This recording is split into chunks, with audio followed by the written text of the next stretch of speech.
સમ્રાટ અશોકની શાંતિ યાત્રા। એક સમયે ભારતવર્ષમાં સમ્રાટ અશોક નામનો એક મહાન રાજા રાજ કરતો હતો। તે ખૂબ જ શક્તિશાળી અને પરાક્રમી હતો। તેનું એક જ સપનું હતું, આખા ભારતવર્ષને જીતીને એક વિશાળ સામ્રાજ્ય બનાવવાનું।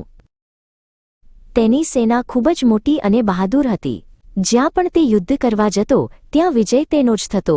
તેના સેનાપતિઓ અને સૈનિકો તેના આદેશનું પાલન કરતા। પણ એક દિવસ કલિંગના યુદ્ધે તેનું હૃદય બદલી નાખ્યું। આ યુદ્ધ ખૂબ જ ભયાનક હતું। હજારો લોકો માર્યા ગયા અને ઘણા ઘાયલ થયા। યુદ્ધ જીત્યા પછી સમ્રાટ અશોક યુદ્ધભૂમિ જોવા ગયો।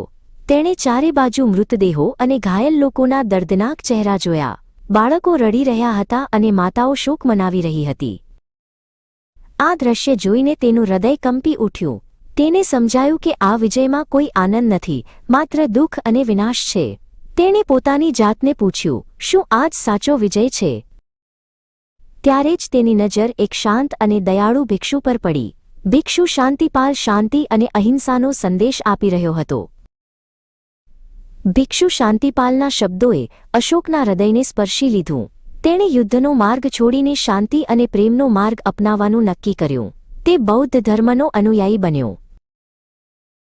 તેણે આખા રાજ્યમાં શાંતિ અને અહિંસાનો સંદેશ ફેલાવ્યો। તેણે લોકોના કલ્યાણ માટે ઘણા સારા કામો કર્યા। ફેસ રસ્તા બનાવ્યા, કૂવા ખોદાવ્યા અને વૃક્ષો વાવ્યા। તેણે પોતાના દૂતોને દૂર દૂરના દેશોમાં શાંતિ અને બૌદ્ધ ધર્મનો સંદેશો મોકલ્યા। તે હવે ચંડ અશોક, ક્રૂર અશોક નહીં, પણ ધમ્મ અશોક, ધાર્મિક અશોક તરીકે ઓળખાવા લાગ્યો।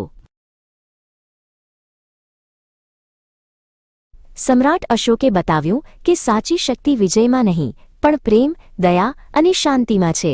તેનું નામ ઇતિહાસમાં હંમેશા એક મહાન અને દયાળુ રાજા તરીકે યાદ રહેશે।